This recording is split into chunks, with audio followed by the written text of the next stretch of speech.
long career, Valentino Rossi has broken pretty much every possible record in the World Championships, and he's also one of the few riders to taste success on a number of different machines.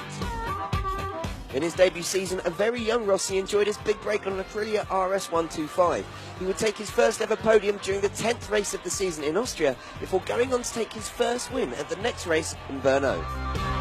In the 1997 season, Rossi would claim his first ever world title on board the Aprilia, as he dominated proceedings, taking 12 race wins and 15 podiums, as well as 5 pole positions on his way to the 125cc World Championship.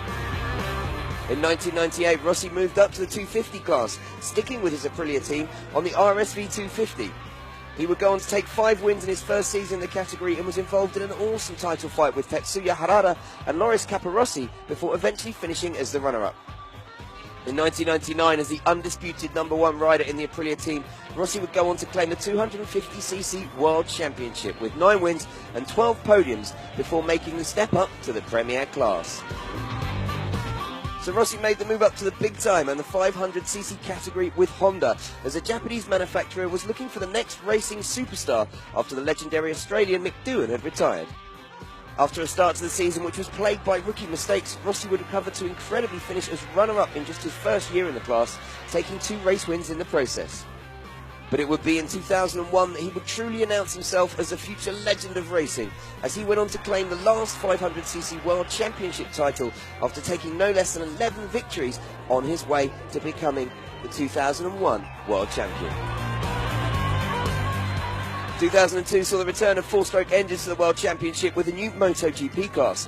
Rossi was provided with a new exotic 5-cylinder prototype from Honda, the RC211V, which Rossi would take full advantage of to win back-to-back titles in the 2002 and 2003 seasons, claiming another 15 victories before deciding to take the first big gamble of his career. Valentino Rossi in Yamaha. That gamble was the move to the uncompetitive factory Yamaha machine, the YZR M1. Rossi would take his whole team with him and his crew in an effort to turn around the manufacturer's fortunes and turn the bike into a challenger.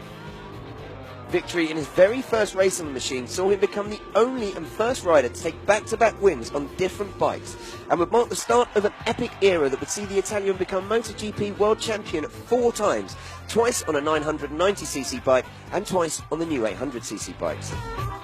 However, it was soon to be all change, as an injury in 2010 and the emergence of Jorge Lorenzo as his teammate at Yamaha persuaded Rossi to take on the challenge of trying to win a world championship with Ducati.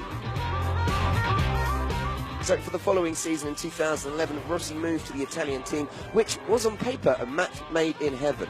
However, this gamble would not pay off from the man from Tavuglia. As hard as he tried, the nature of the Desmo Ceviche meant that he could only finish on the podium 3 times in 2 seasons, and led to many predicting it was the end of the Italian's glittering career. Although luckily, that couldn't have been further from the truth. After his sojourn at Ducati, Rossi returned to his former Yamaha team in 2013, once more with Lorenzo as a teammate.